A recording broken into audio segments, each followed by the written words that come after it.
be me. 27 years old, finally got my life together after years of chaos and failed relationships. Got a decent apartment, decent job, decent routine. Everything is finally stable and predictable, like those IKEA showrooms where nothing is out of place. No drama, no arguments, no crying at 3 a.m., no checking my phone every 5 minutes. This is what I wanted, right? Wake up at 6 a.m. every day, make coffee, go to work, come home, watch Netflix, sleep, repeat like I'm Phil Connery in Groundhog Day, except without the character development. My therapist said I needed to cut out toxic people and focus on myself, so I did exactly that with the precision of a surgeon removing a tumor. Blocked my ex on everything, stopped going to parties where drama happens, deleted social media, except LinkedIn, because apparently that's the adult thing to do. My friends used to call me all the time with their problems, asking for advice, needing someone to talk to at weird hours like I was running a 24/7 hotline for broken hearts. Hey man, she left me, what do I do? Dude, I messed up, need your help. Can you come over? Going through something. I was always there, always the reliable one, always playing therapist for everyone else, while my own life was falling apart like a Jenga tower in an earthquake. Decided one day that I was done being everyone's emotional support animal, so I started saying no to things and setting boundaries like those self-help books told me to. Can't make it tonight, got plans. Sorry, not available. I'm focusing on myself right now. The calls stopped coming after a while, which is exactly what I wanted, but also kind of wasn't if I'm being honest with myself. Now it's been 6 months of this peaceful, quiet, drama-free existence, and I'm sitting in my apartment on a Friday night, eating takeout alone, watching The Office for the 3rd time. My phone hasn't buzzed with a text in 4 days, except for work emails and a notification that my streaming service payment went through. Look around my apartment and realize how clean everything is. How organized, how completely devoid of any evidence that another human being has ever been here. It's like those Apple Store displays, beautiful but sterile and untouched by actual life. Remember when my ex used to leave her stuff everywhere? Hair ties on the bathroom counter, makeup scattered, her shoes in the middle of the floor.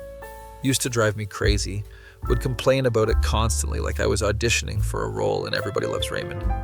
Can you please just put your stuff away? Why is there glitter on everything? How do you have 47 different moisturizers? She'd laugh and promise to clean up. Never did, and I'd sigh like it was the worst thing in the world.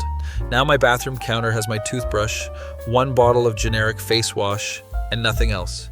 Looks like a prison cell for minimalists. Kinda miss the clutter. Kinda miss having something to complain about. My buddy used to text me every weekend asking if I wanted to grab drinks, hit up some bar, maybe meet some girls, and make questionable decisions. Would always have an excuse because I was tired or broke or just wanted to stay in. Basically cosplaying as a hermit crab. He stopped asking after I turned him down 12 times in a row. Can't really blame him for giving up on someone who clearly doesn't want to participate in friendship. Saw on Instagram that he got engaged last month to some girl he met at one of those bars I never went to. They look happy in that annoying way that couples do. Didn't even know he was dating anyone seriously. Realized I haven't actually talked to him in 4 months, despite living in the same city. Thought about reaching out, congratulating him, maybe suggesting we grab coffee and catch up like adults do in coffee commercials. Typed out a message 3 different times and deleted it each time because what do you even say after months of silence? Hey, I saw you're engaged. Congrats. Sorry, I've been a ghost. Sounds pathetic. Left it alone. At work, I'm the quiet guy who does his job and goes home. Don't participate in office gossip or join the happy hours or contribute to the group chat that's constantly blowing up. My coworker invited me to her birthday party last week. Some karaoke thing that sounded like my personal nightmare, mixed with an episode of The Office where Michael Scott forces everyone to have fun. Thanks, but I can't make it. Oh, do you have plans? Yeah, something came up. I didn't have plans, just didn't want to go and pretend to enjoy drunk people singing Bohemian Rhapsody off key for 3 hours. She said it was fine, but I could tell she was a little hurt. Probably won't invite me to anything again. Which is exactly what I wanted, but also feels kind of bad. This is what peace looks like. I keep telling myself while sitting alone in my apartment, listening to the sound of my refrigerator humming like it's trying to fill the silence with white noise. No arguments, no stress, no obligations, no one needing anything from me. Just me and my thoughts and this overwhelming sense of nothing. Started noticing that I talk to myself more now. Full conversations like I'm Tom Hanks in Castaway, except my volleyball is imaginary, and I don't even have the excuse of being stranded on an island. Should I get pizza or Chinese? Pizza sounds good. Yeah, let's do pizza. I'm answering my own questions like a lunatic. Ordered the pizza, ate it while watching YouTube videos about conspiracy theories and ocean facts, fell asleep on the couch at 9:30 p.m. like I'm 70 years old. Woke up at 2 a.m. to my phone ringing. Unknown number. Probably spam, but I answered it anyway, because any human interaction sounds good right now, even if it's a scammer. Hello? Wait, wrong number. Sorry. They hung up. Stared at my phone for 10 minutes, hoping they'd call back just so I could talk to someone, anyone, even a stranger who dialed wrong. That's when it hit me that this peace I've been chasing feels exactly like loneliness, wearing a disguise like those villains in Scooby-Doo. Scrolled through my contacts, realized I haven't called most of these people in months. Some of them probably changed their numbers, and I wouldn't even know. Thought about my ex again, the one I cut off completely because the relationship was toxic and exhausting, like being in a Twilight Zone episode on repeat. She used to text me good morning every single day without fail. Even when we were fighting, even when things were bad, she'd still send that stupid good morning text with the sun emoji. Found it annoying at the time. Felt like an obligation to respond, like I was being monitored or something. Now my mornings are just me and the coffee maker and the Today Show playing in the background that I'm not really watching. No good morning texts, no emojis, no one checking if I'm alive or if I remembered to eat breakfast or if I'm having a good day. This is what I wanted though, right? Independence, solitude, freedom from other people's emotional baggage and expectations. Like I'm finally the main character in my own indie film. Except main characters in indie films are usually interesting and going through meaningful self-discovery. And I'm just lonely in an apartment that smells like old pizza. Weekend comes around and I have absolutely nothing to do. No plans, no invitations, no obligations. Just 48 hours of unstructured time, stretching out like the desert in Breaking Bad. Decide to go for a walk. Maybe that'll help. Maybe I'll feel less like a hermit if I see other humans existing in the wild. Walk to the park. It's full of couples and families and groups of friends laughing and taking photos and living lives that look nothing like mine. Sit on a bench by myself watching everyone else participate in society while I'm on the sidelines like an NPC in a video game that no one interacts with. Couple walks by arguing about something stupid, where to eat lunch or which movie to see, one of those meaningless arguments that couples have. Used to have those arguments all the time with my ex, would get so frustrated about having to compromise and discuss every little decision. Why can't you just pick a restaurant? Because I want you to be happy too. I'll be happy with whatever. Then why are we arguing? Would go in circles like that for 20 minutes over something that didn't matter at all in the grand scheme of things. Watch this couple argue and feel jealous, actually jealous of people bickering about lunch like I've lost my mind completely. At least they have someone to argue with. At least they have someone who cares enough to want them to be happy. At least they're not eating every meal alone. Walk home feeling worse than when I left. This was supposed to help, but it just highlighted everything that's missing from my life like a neon sign. Passed by this bar I used to go to with friends back when I had friends who I actually spent time with and made effort to see. Think about going in, maybe striking up a conversation with someone, maybe accidentally falling into human connection like it's a rom-com. Stand outside for 5 minutes trying to convince myself to go in. Imagine walking up to the bar, ordering a drink, talking to the person next to me. Hey, how's it going? They'd probably think I'm weird or trying too hard or just ignore me completely because that's how the real world works. Not like in sitcoms where strangers become best friends over one conversation. Walk away without going in. Tell myself it's fine. I don't need a bar to be social. I can be social whenever I want. I'm just choosing not to right now. Except I've been choosing not to for 6 months straight. And at what point does choosing become the default? And the default become who you actually are? Get home and open my laptop, scroll through social media that I said I quit, but apparently didn't quit hard enough because here I am looking at everyone else's lives. My ex posted photos from some beach vacation with her new guy. They look happy in that annoying, authentic way that makes you realize they're probably actually happy.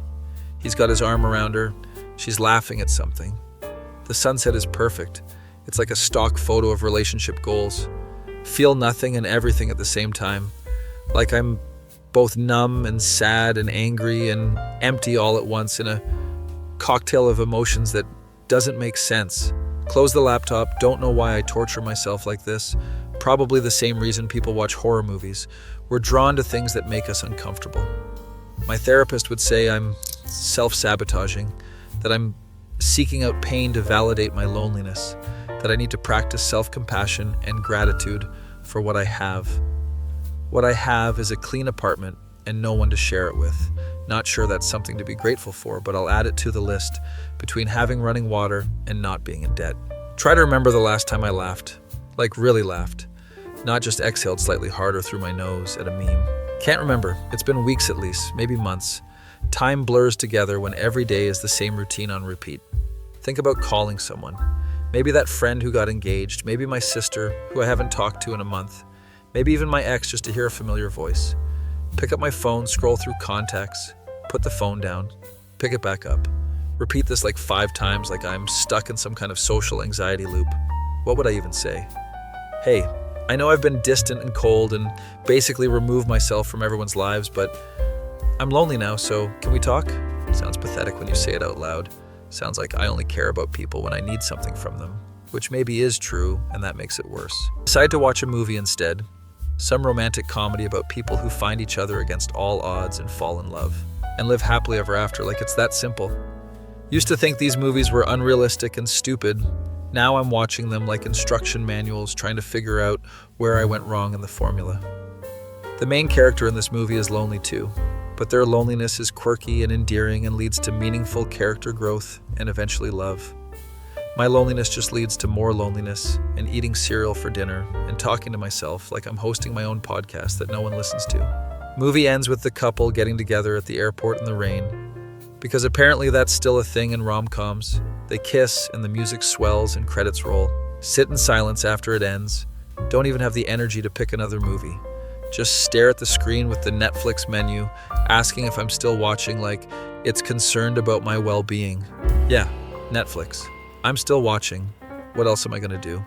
Go to bed early because there's nothing else to do. Lie there staring at the ceiling like every protagonist in every indie drama when they're having an existential crisis. Think about how I got here. Trace back all the decisions that led to this moment of complete isolation that I somehow convinced myself was peace. Cut out toxic people, good decision. Set boundaries, good decision. Stop saying yes to things I didn't want to do, good decision. But somewhere along the way, I stopped saying yes to everything. Stopped making effort. Stopped being a person who participates in relationships at all. Built walls so high to protect myself from getting hurt that I also blocked out every possibility of connection. Like I'm a fortress in Game of Thrones, but instead of dragons, there's just me and my anxiety.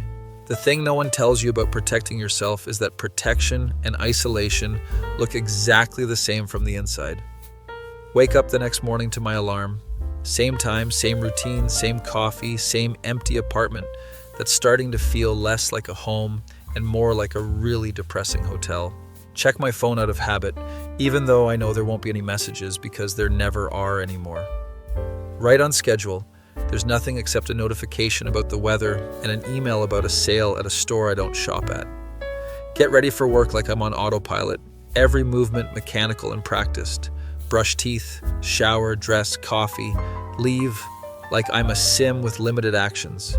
Commute is the same train, same people who I see every day but have never spoken to. We're all just strangers sharing space and avoiding eye contact.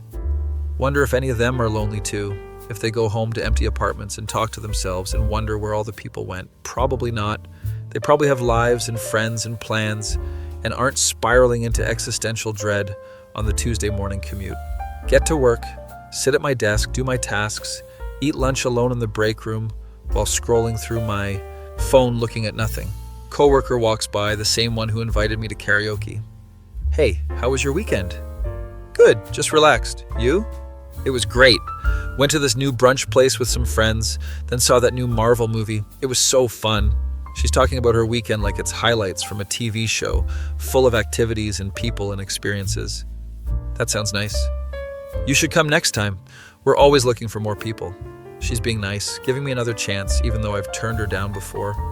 And I should say yes, I should take the opportunity to be social. Yeah, maybe. I'll let you know. She smiles and walks away, and we both know I won't let her know, and she won't ask again. And this is how friendships die, slowly and politely.